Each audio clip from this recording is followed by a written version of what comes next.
주님의 이름으로 문안드립니다.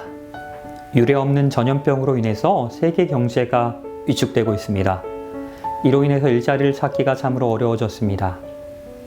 누군가가 실직했다는 소식은 대부분 기쁜 소식이 아닙니다. 하지만 사탄이 일자리를 잃게 된다면 어떻겠습니까? 예수 그리스도께서 재림하신 후에 사단은 1000년 동안 아무 일도 하지 못하게 됩니다. 그리고 그 소식은 복음입니다. 오늘은 계시록에서 말하고 있는 그 천년기에 대하여 함께 알아보기 원합니다. 먼저 사탄에 대한 이 성경의 기술로 이 시간을 시작합니다. 그는 거짓말쟁이입니다. 그리고 거짓의 아비가 되었습니다. 예수께서 하신 말씀의 핵심은 그 사탄이 거짓말쟁이라는 것에 있습니다. 예수님은 사단이 하와에게 결코 죽지 않을 것이다 라고 말했던 그 최초의 거짓말로부터 시작해서 지금까지 인류에게 거짓말을 해왔다라고 말씀하고 계시는 것입니다. 특별히 사탄이 하나님의 성품을 거짓으로 우리에게 왜곡하려 합니다. 이 사탄이 타락하게 된 이유에 대해서 이사야서는 이렇게 기록합니다. 너 아침의 아들 계명성이여 내가 어찌 그리 하늘에서 떨어졌으며 너 열국을 없는 자여 어찌 그리 땅에 찍혔는고 내가 내 마음에 이르기를 내 하늘에 올라 하나님의 무별 위에 내 자리 높이리라. 내가 북극 지폐의 산 위에 앉으리라. 가장 높은 구름에 올라가 지극히 높으신 자와 같아지리라. 사단은 하나님만이 받으실 수 있는 그 경배 자신이 받기 원한 것입니다. 그리고 그 이후에 그의 자만심은 더 커져서 사람들이 하나님을 경배하는 대신에 자신을 따르기를 바랬던 것입니다. 그리고 마지막 때 이 사탄은 온 인류에게 자신을 향한 그 경배를 강요하려 할 것입니다. 죽임을 당한 어린 양의 생명책에 창세 이후로 이름이 기록되지 못하고 이 땅에 사는 자들은 다 그 짐승에게 무엇합니까? 경배할 것입니다. 그러나 이 지구를 지배하고 있는 이 사탄의 통치는 언젠가 끝이 나게 될 것입니다. 또 내가 보매 천사가 무저갱의 열쇠와 그 큰 쇠사슬을 그의 손에 가지고 있습니다. 그리고 하늘에서부터 내려옵니다. 용을 잡습니다. 그 용은 곧 옛 뱀입니다. 마귀입니다. 사탄입니다. 잡아서 1000년 동안 결박할 것입니다. 이 성경에 따르면 사탄은 1000년 동안 결박됩니다. 그 1000년 동안 그는 지구를 지배하며 받았던 사람들의 충성을 더 이상 받지 못할 것입니다. 이 밀레니엄이라는 이 천년기라는 용어는 두 개의 라틴어 단어에서부터 파생됩니다. 천을 뜻하는 그 밀레와 연을 뜻하는 아누스에서 비롯된 것입니다. 비록 이 밀레니엄이라는 천년기라는 용어 자체가 성경에 직접적으로 등장하지는 않고 있지만 계시록 20장에 천년이라는 기간과 그 개념 역시도 등장하는 것입니다. 그리고 이 천년기 동안, 이 밀레니엄 기간 동안 사탄은 결박됩니다. 무저갱에 던져 넣어 잠깁니다. 그리고 그 위에 임봉합니다. 1000년이 차도록 다시는 만국을 미혹하지 못하게 합니다. 그리고 그 후에 반드시 잠깐 놓이게 됩니다. 이 사탄은 결국 결박되어 있는 이 1000년 동안 실직하는 것입니다.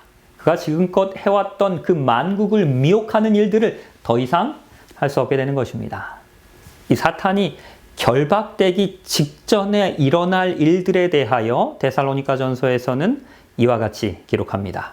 주께서 호령과 천사장의 소리와 하나님의 나팔 소리로 친히 하늘로부터 강림하실 것입니다. 그리스도 안에서 죽은 자들이 먼저 일어납니다. 그 후에 우리 살아남은 자들도 그들과 함께 구름 속으로 끌어올려지게 됩니다. 그리고 공중에서 주를 영접합니다. 그리하여 우리가 항상 주와 함께 있을 것입니다. 예수 그리스도께서 재림하실 때 이 세상 나라는 소멸될 것입니다. 그리고 그때 죽은 의인들이 부활합니다. 그리고 하늘로 승천하게 될 것입니다. 그리고 사탄은 더 이상 인류를 유혹할 수 없게 되는 것입니다. 이를 놀랍게 여기지 말라. 무덤 속에 있는 자들은 다 그의 음성 들을 때가 옵니다. 선한 일을 행하는 자는 생명의 부활로, 그리고 악한 일을 행한 자는 심판의 부활로 나오게 될 것입니다. 생명의 부활은 예수 그리스도께서 재림하셔서 이 천년기가 시작되는 그때에 일어나게 될 것입니다. 그리고 심판의 부활은 천년기의 끝에 있게 될 것입니다. 그리고 이 천년기 동안 의인들은 하늘에 있는 것입니다. 살아서 그리스도와 더불어 천년 동안 무엇합니까? 왕노릇하는 것입니다. 내가 너희를 위하여 거처를 예비하러 갑니다. 그리고 내가 다시 와서 너희를 내게로 영접할 것입니다. 그리고 나 있는 곳에 너희도 있게 할 것입니다.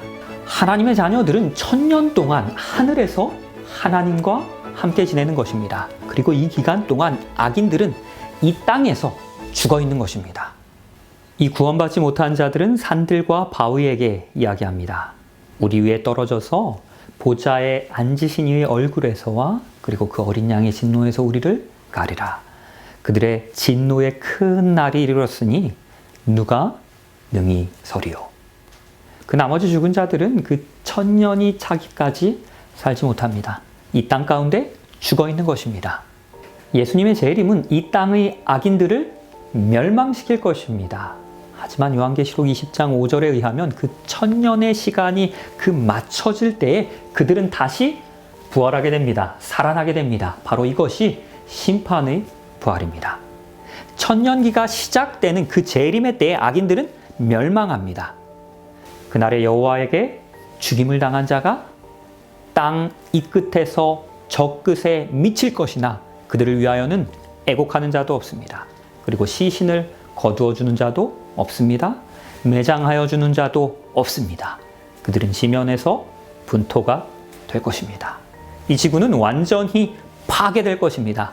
아무도 죽은 사람들을 위하여 애곡하지 않을 것입니다. 장례식도 없을 것입니다.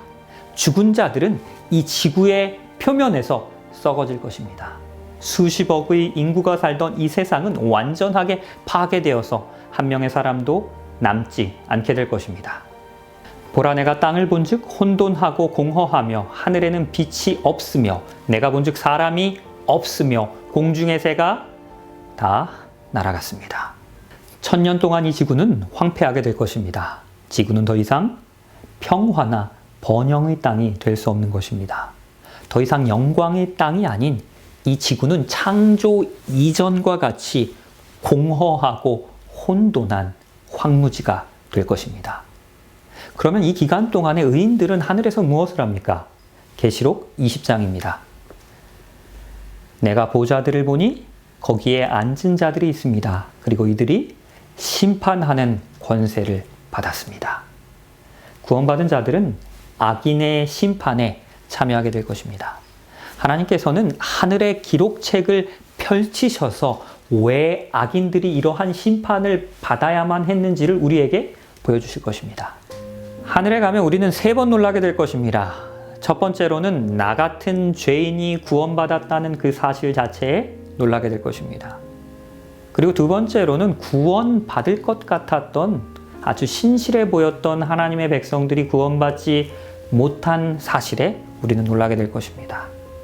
그리고 마지막으로는 저 사람은 정말 악한 사람이라고 생각했는데, 지옥에 어울릴 것 같다라고 생각했는데 하늘에 있는 이들도, 구원받은 이들도 분명히 있을 것입니다. 이 천년기의 기간은 이러한 우리의 의문점들이 모두 해소되는 시간입니다. 하늘의 심판에 참여하며 왜 어떤 이들은 구원을 받았는지, 그리고 어떤 이들은 구원을 받지 못했는지에 대해서 알게 될 것입니다. 그리고 하나님께서 온 인류를 구원하시기 위하여 얼마나 많은 은혜를 베푸셨는지를 우리는 깨닫게 될 것입니다. 이 천년기의 시간은 이 온 우주에 하나님의 공의가 밝히 알려지는 시간입니다. 이 천년기 동안 사탄은 사슬로 결박되어 있을 것입니다. 여기서 이 결박이라는 말은 그 문자 그대로 밧줄에 묶여 있다라는 의미가 아닙니다. 그가 놓인 그 결박된 상황을 표현하는 것입니다. 그는 천년 동안 그가 인류 역사에 초래했던 그 모든 고통들을 상고하게 될 것입니다. 이 황량한 지구에 버려져 있을 것입니다. 의인들은 하늘에 있습니다. 그리고 악인들은 멸망해 있습니다. 그리고 이 사탄은 타락한 천사들과 함께 이 지구에 외로이 남겨지게 되는 것입니다. 그리고 이제는 천년기의 시간들이 끝날 때 일어나게 될 사건들입니다. 그 나머지 죽은 자들은 그 천년이 차기까지 살지 못합니다. 이 천년의 시간이 끝나면 모든 악인들은 죽음 가운데서 부활합니다. 그리고 이때 사탄은 그 옥에서부터 노임을 얻게 됩니다. 이제 다시 사람들을 유혹할 것입니다. 이 천년이 끝나면서 사탄은 그가 하던 일들을 다시 반복하는 것입니다. 바로 이때에 온 하늘이 지구로 내려오게 됩니다. 내가 봄에 거룩한 성새 예루살렘이 하나님께로부터 하늘에서 내려옵니다. 그리고 그가 준비한 것이 신부가 남편을 위하여 단장한 것 같습니다. 그 천년기가 끝날 때에 거룩한 성새 예루살렘이 하나님께로부터 하늘에서 내려올 것입니다. 그리고 감람산이 있었던 바로 그곳에 내려앉게 될 것입니다. 하늘의 수도가 이 땅으로 내려오는 것입니다. 그 성벽은 벽옥으로 만들어집니다. 그리고 거리는 금으로 만들어져 있습니다. 또한 견고한 진주로 만든 12개의 문이 있을 것입니다. 그 문의 기초석은 아름다운 보석들로 만들어져 있을 것입니다. 이 사탄은 부활한 악인들을 마지막으로 선동합니다. 천년이 참에 사탄이 그 옥에서 놓입니다. 그리고 나와서 땅의 사방 백성 곧 곡과 마곡을 미혹합니다. 모읍니다. 그리고 싸움을 붙입니다. 그 수가 바다의 모래와 같습니다. 자신의 죄로 인하여 황량하게 된 이 땅에서 천년이라는 시간을 보내면서도 여전히 사탄은 회개하지 않은 것입니다.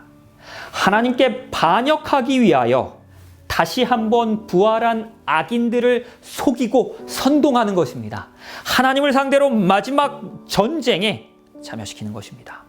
이 모든 악인들이 사탄과 힘을 합쳐서 그 새 예루살렘 성을 장악하려고 시도할 것입니다.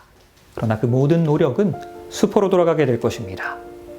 그들이 지면에 널리 펴서 성도들의 진과 그 하나님의 사랑하시는 성을 두릅니다. 그때에 바로 그때에 하늘에서 불이 내려옵니다. 그리고 그들을 태워 버리게 될 것입니다. 14절에서는 이 사건을 가리켜서 둘째 사망이다라고 표현합니다. 곧 지옥인 것입니다. 이 부분에 대해서는 다음 과에서 더 자세하게 다루도록 하겠습니다. 또 내가 새하늘과 새 땅을 봅니다. 그리고 처음 하늘과 처음 땅이 이제는 없어졌습니다. 바다도 다시 있지 않습니다. 우리 하나님의 계획은 이 지구를 재창조하시는 것입니다. 아담과 하와가 살던 에덴 동산처럼 아름답게 회복시키시는 것입니다. 죄와 죄인은 영원히 사라질 것입니다. 하나님의 백성들은 하나님과 함께 완전한 세상에서, 회복된 세상에서 살게 될 것입니다. 그곳에는 더 이상 아픔도, 슬픔도, 눈물도, 고통도, 죽음도 없을 것입니다. 내가 들으니 보좌에서 큰 음성이 나서 이르되 보라, 하나님의 장막이 사람들과 함께 있음에 하나님이 그들과 함께 계시리니 그들은 하나님의 백성이 되고 하나님은 친히 그들과 함께 계실 것입니다. 요한계시록은 하나님의 뜻이 궁극적으로 이루어진다는 사실을 우리에게 보여줍니다. 우리가 믿음으로 예수 그리스도를 개인의 구주로 영접할 때에 우리는 새하늘과 새 땅에서 영원히 하나님과 거할 수 있게 되는 것입니다. 오늘 이 시간 다시 한번 예수 그리스도를 개인의 구주로 영접하는 귀한 결심이 있는 시간이 되길 바라면서 말씀을 줄이겠습니다.